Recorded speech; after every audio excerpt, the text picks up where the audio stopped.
Goeiemôre geliefdes en baie welkom in die huis van die Here. Ek vertrou dat vandag vir ons elkeen tot groot seën sal wees en ook so baie spesiale welkom aan ons finale jaars, julle familie en vriende wat ook die dag saam deel. Mag dit vandag vir julle geseënd wees. So sê die Here, bedaar en erken dat ek God is. Geliefdes, genade, barmhartigheid en vrede vir julle van God die Vader, die Seun en die Heilige Gees. Amen. Liewe Here, en so besef ons opnuut die voorreg om hier te kan wees en van die genade te kan sing, ook ten tye van ruwe storms van hierdie lewe. Storms wat sonde en lyding meebring. U wat in die storm by ons is. Here, en ook so die waarheid van die ewige lewe, dat storms en dood nie die laaste sê het nie, maar U, Here Jesus Christus, wat spreek en wind en golwe bedaar. Vader, en vir 3 jong mense 'n besondere dag in hulle lewe, waar hulle geloof hardop bely voor 'n gemeente in U teenwoordigheid. Ek glo, te midde en ten spyte, Here, van die storms van die lewe.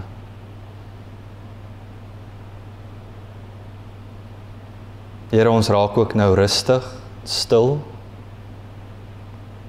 in afwagting op U woord, waar U dit oopbreek, Here, deur die krom en skewe woorde van 'n mens. Dankie dat U steeds spreek. Dat ons dit ons eie kan maak, kan uitleef daar buite. In Christus naam bid ons dit. Amen. Geliefdes, ons skriflesing vanoggend kom uit Matteus 14, verse 22 tot 33. In my Bybel, die 83 vertaling, die kanselbybel wat ek voorlees, is tot op bladsy 24 van die Nuwe Testament, Matteus 14, verse 22 tot 33. Die opskrif daar is, Jesus loop op die see. Net daarna het Jesus sy disippels in die skuit laat klim om so lank voor hom uit te vaar na die oorkant toe, terwyl hy nog eers die mense huis toe laat gaan. Nadat hy die mense weggestuur het, het hy alleen na die berg toe gegaan om te bid. Toe dit aand word, was hy daar alleen. Die skuit was reeds 'n paar kilometer van die kus af en is deur die golwe getuister, want die wind was van voor. Met dagbreek die volgende môre het hy op die see na hulle toe aangeloop gekom. Toe die disippels hom op die see sien loop, het hulle groot geskrik en gesê, dis 'n spook. Van angs het hulle hart begin skreeu. Maar Jesus het dadelik met hulle gepraat en gesê, wees gerus, dit is ek. Moenie bang wees nie. Toe sê Petrus vir hom, Here, as dit regtig U is, beveel my om op die water na U toe te kom. Kom, sê Jesus. Petrus het uit die skuit geklim, op die water begin loop en naby Jesus gekom. Maar toe Petrus sien hoe sterk is die wind, het hy bang geword en begin sink en uitgeroep, Here, red my. Dadelik het Jesus sy hand uitgesteek, hom gegryp en vir hom gesê, klein gelowige, waarom het jy begin twyfel? Hulle het toe in die skuit geklim en die wind het gaan lê.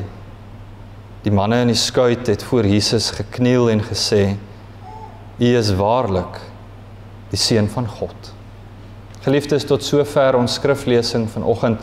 Dit is die woord van die Here, gras verdor, blomme verwelk, maar die woord van die Here bly ewig staan. Amen. Geliefdes in ons Here Jesus Christus, susters en broers, die verhaal wat ons skrifgedeelte voorgaan, net om mense ook te plaas in die storielyn, handel oor die vermeerdering van die brood. Baie bekende verhaal wat ons ken. goed ken.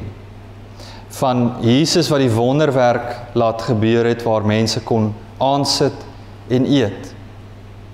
Op hierdie stadium, mense het aangesit, hulle het geëet, maar dit is nou verby. En Jesus stuur hulle terug na hulle huise toe.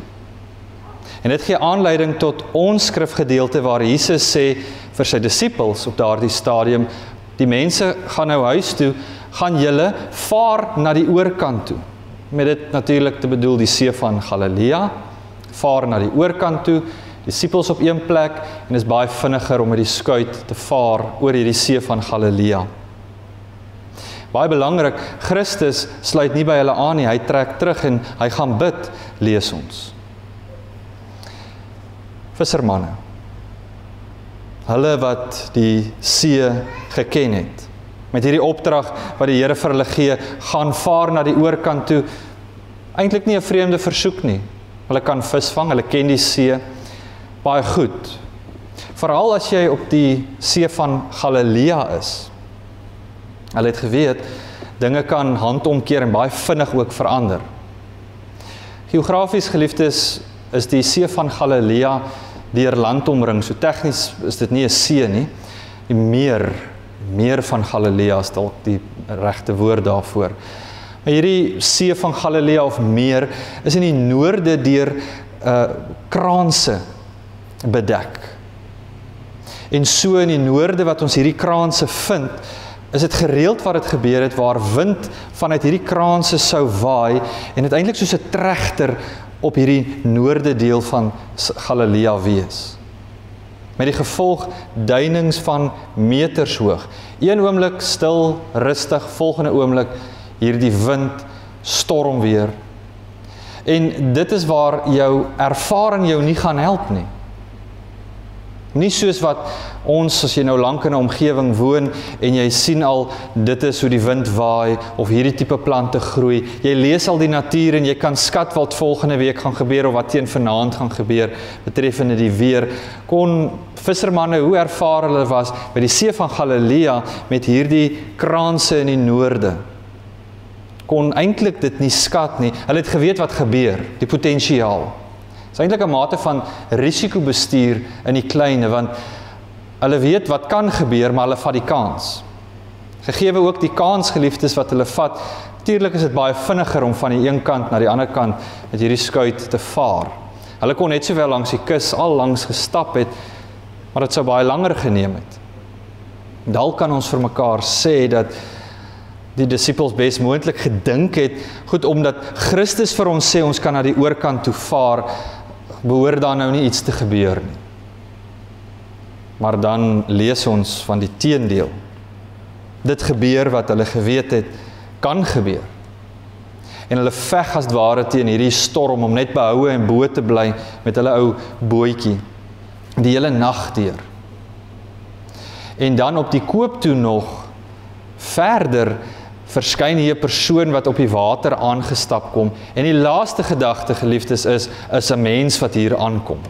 So dit aksensieer, dit dra eintlik by as ware tot hierdie kommer van die disipel, tot hulle beklei teen die storm.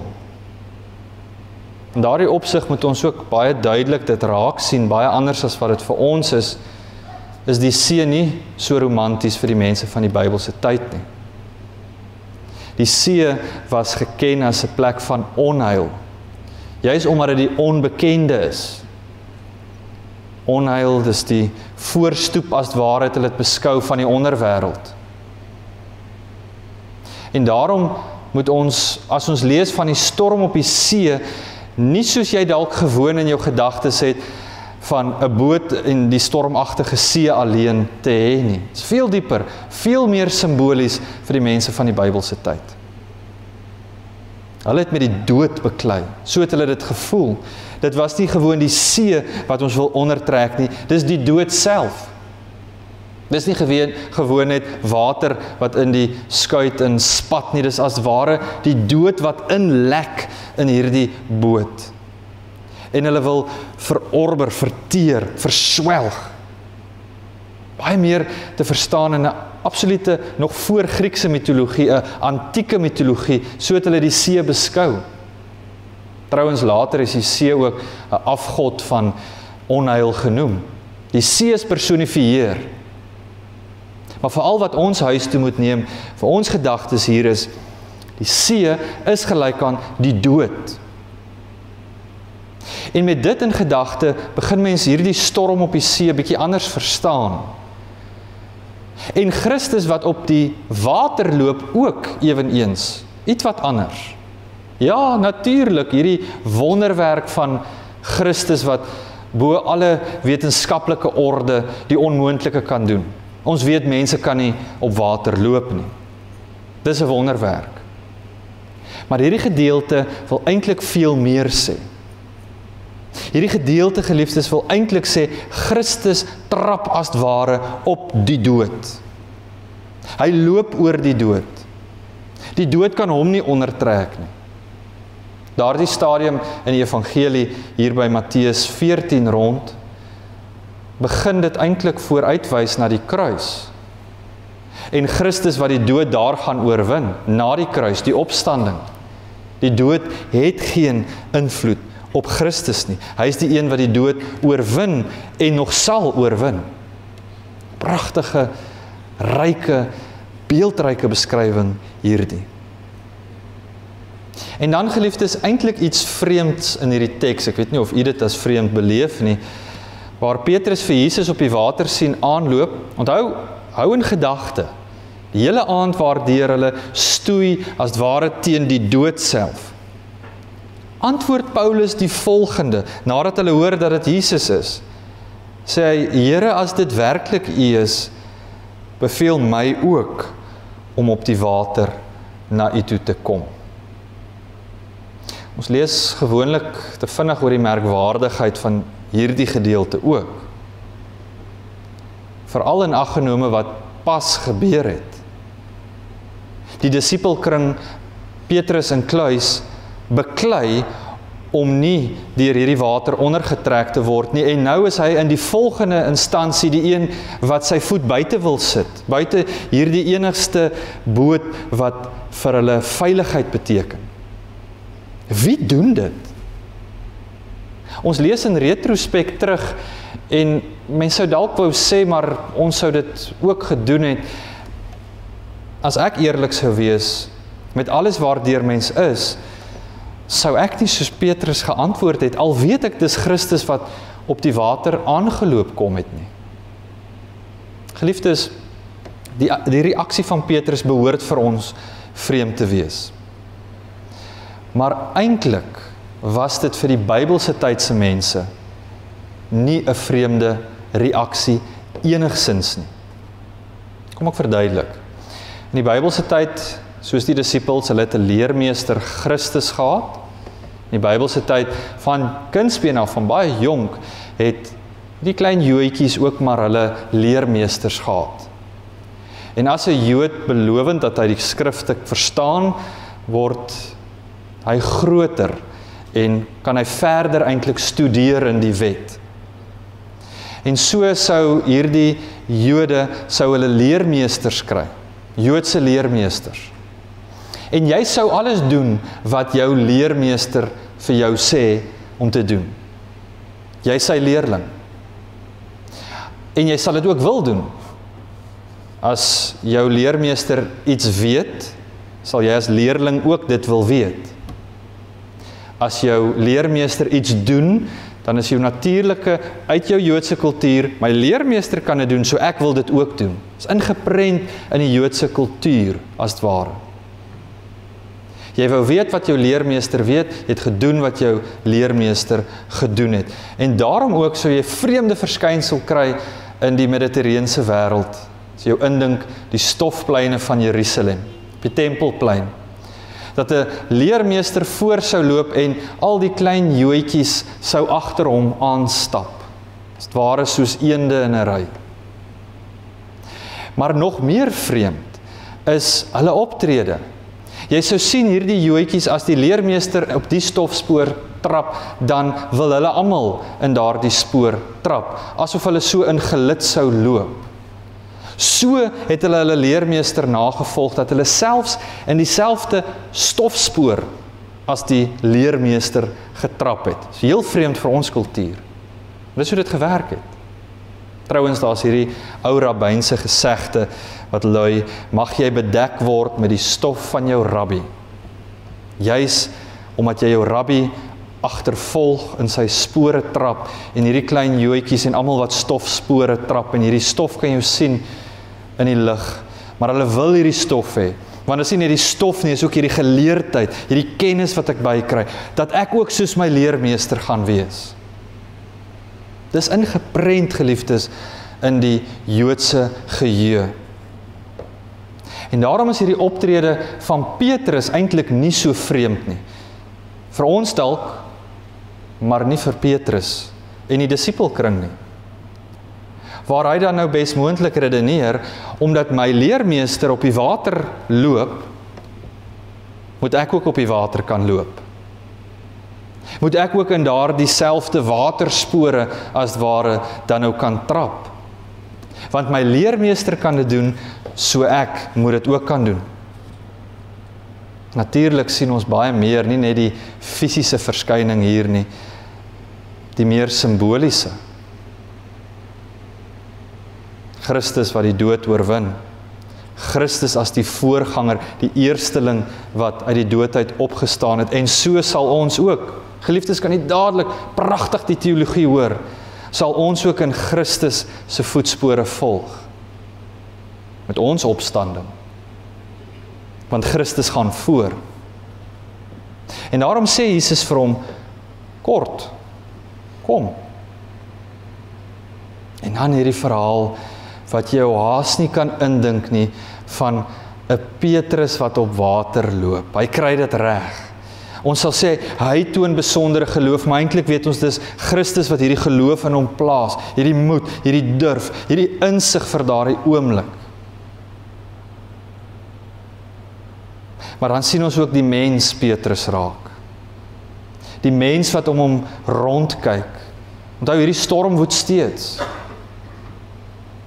En waar hy in die storm weer dalk herinner word, dis nie op water wat ek loop nie. Dis oor die dood wat ek loop. Waar ek ure tevore beklei het in hierdie see monster, die dood as ware wat my gaan ondertrek. Trap ek nou hierop. Loop ek oor dit.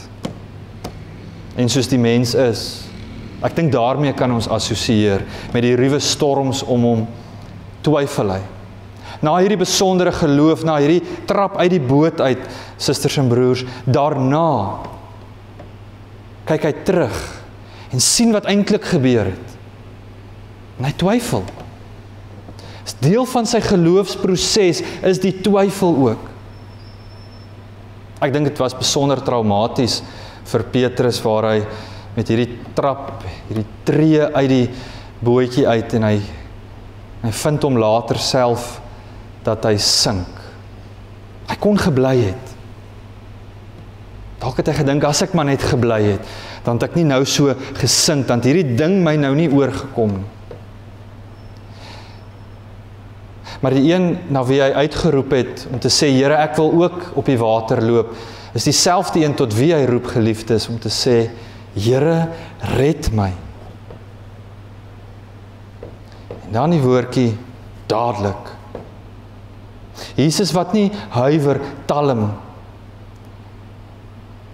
Dadelik.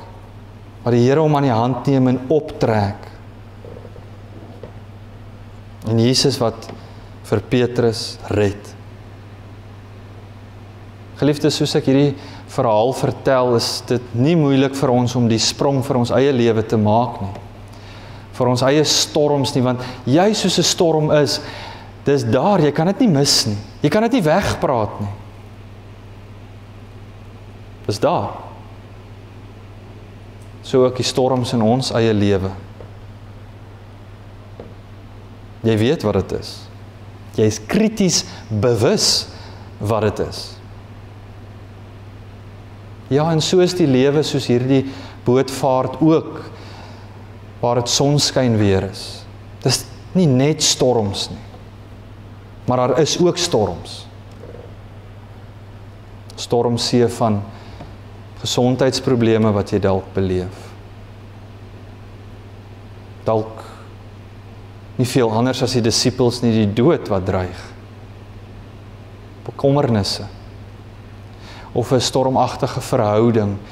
Wat dit ook al mag wees, ons ken ons lewensuitdagings, die storms daarin. En ja, ons weet ook van die tye wat ons self dalk verbaas het, veral as jy terugkyk deur dinge, deur storms waar jy is. En jy kyk terug en jy kan jou haas nie indink, hoe het ek tot hier gekom, behoue nie. Waar jy jouself dalk ook met tye verbaas het, dat ek so gereageer het met hierdie tipe geloof.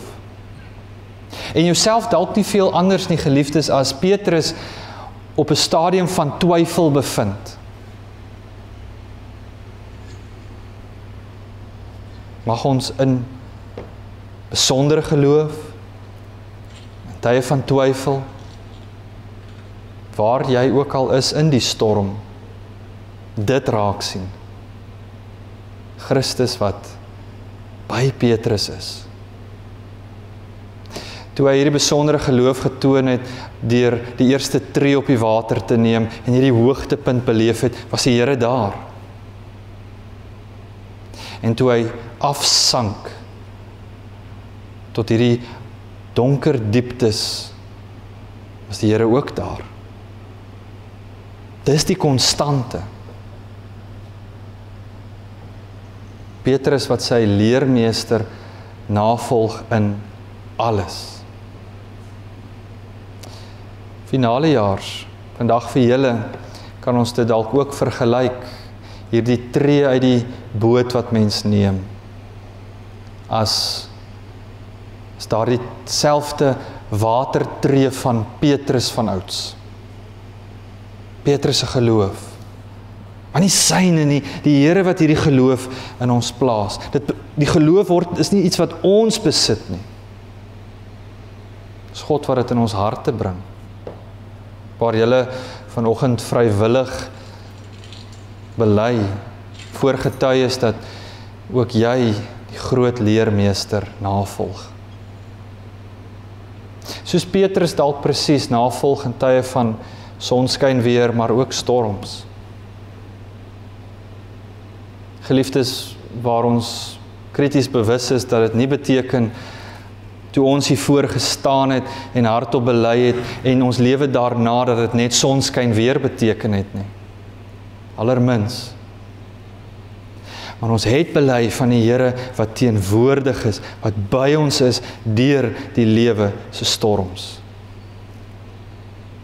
Deur ons eerste geloofstree en ook deur die oomblikke van sink. Ek dink dit is wat ons eie kan maak in hierdie verhaal is om nie te vergeet in wie jy jou geloof heel hartig bely het nie, selfs in die twyfel oomblikke. Die een wat jou in die eerste plek in staat gestel het om op water te kan loop. Die een wat jou tot hier gebring het, is die een wat jou na die oorkant toe ook sal neem. Wat jou nie sonder meer op die stormsee van die lewe laat ronddobber nie. Maar dan wanneer ons onsself, nie as nie, wanneer ons onsself bevind, Here, ek sink, ons beleef hoe die Here red. Dis louter genade. Dadelik is die woordjie daar. Hand uitsteek en red. Dalk nie dadelik op die manier hoe jy gedink het dit moet wees nie, maar die Here wat red. En dan aan die einde van hierdie verhaal, kan dit nie anders nie as om te eindig met 'n belydenis. Met woorde van geloof, van wat pas gebeur het, as opsommender wys, Here, dis my gevolgtrekking.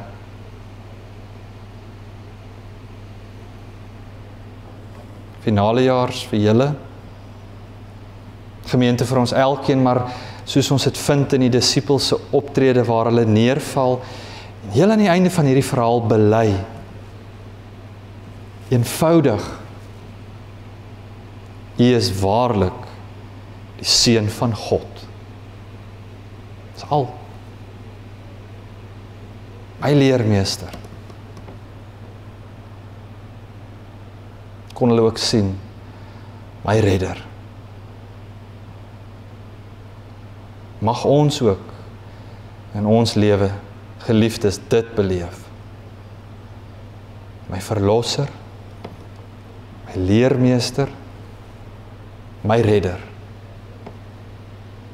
Christus Jesus. Amen.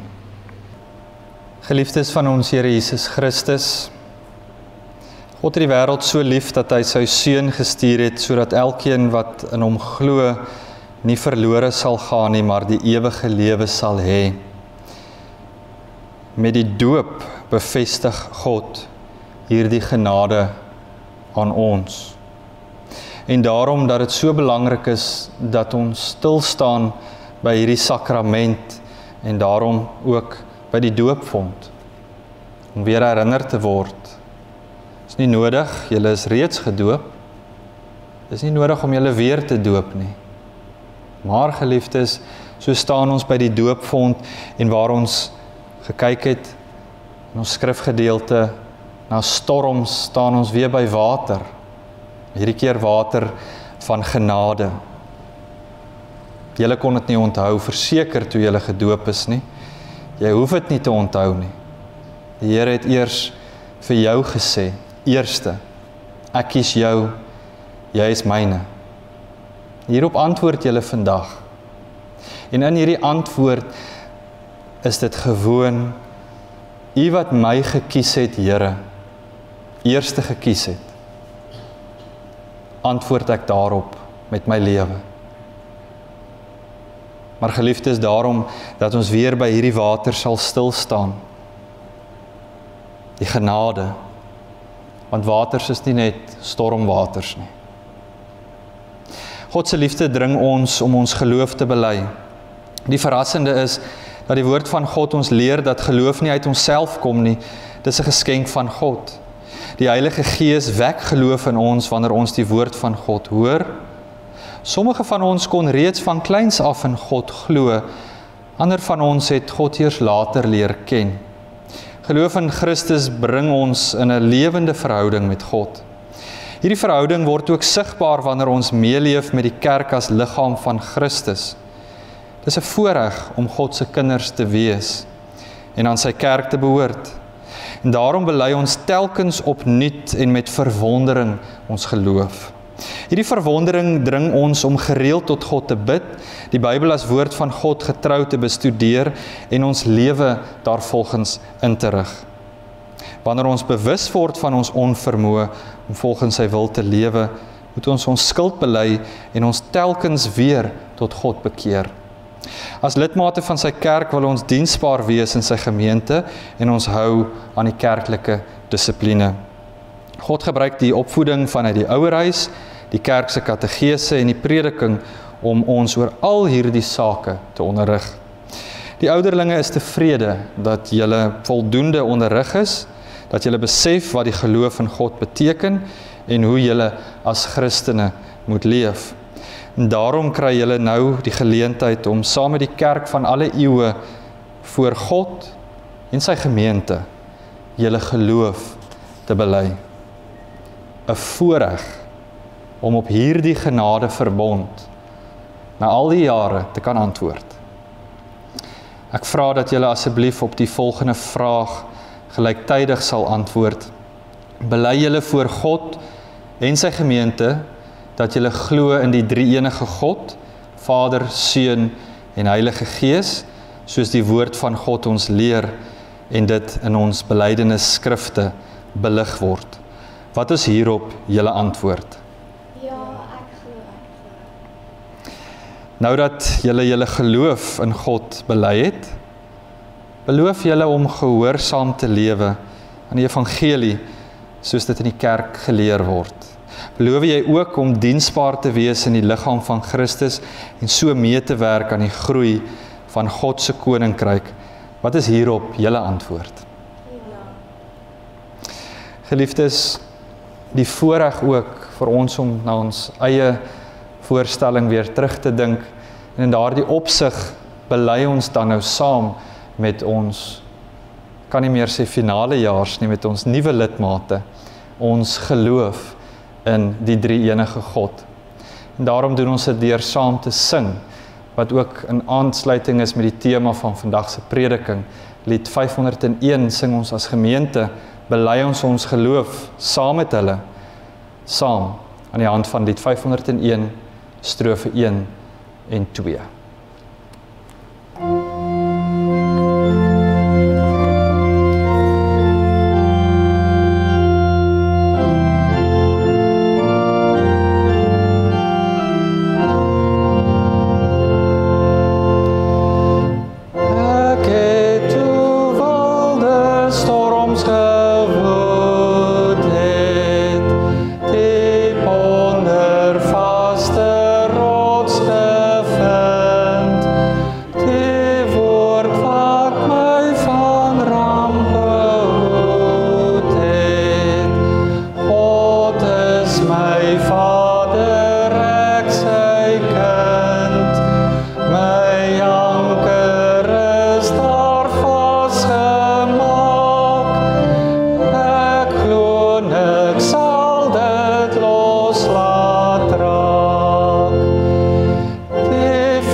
Geliefdes, en kom ons sing ook vir hulle die seënbede van lied 268 op hierdie nuwe reis wat hulle onderneem in oorgawe saam.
Ook so nou, weet nie hoe voel ons katkesante daaroor, dat julle ouers vir ons 'n kleintyd foto van julle gestuur het nie. Maar nou is jy oud en groot genoeg as lidmaat om ook jou handtekening in die gemeenteregister te gee. Nika Kreer, maar wie op die Here wag, herwin hulle krag. Hulle kry nuwe vere soos arende. Hulle hardloop, maar raak nie afgemat nie. Hulle loop, maar word nie moeg nie. Jesaja 40, vers 31.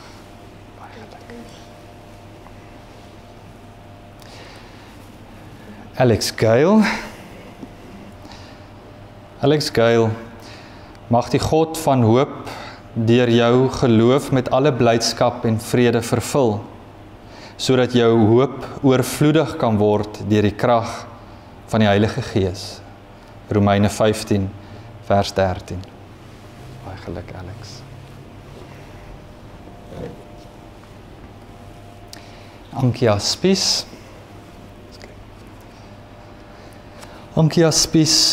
die Here jou God is in jou midde, 'n held wat jou verlos.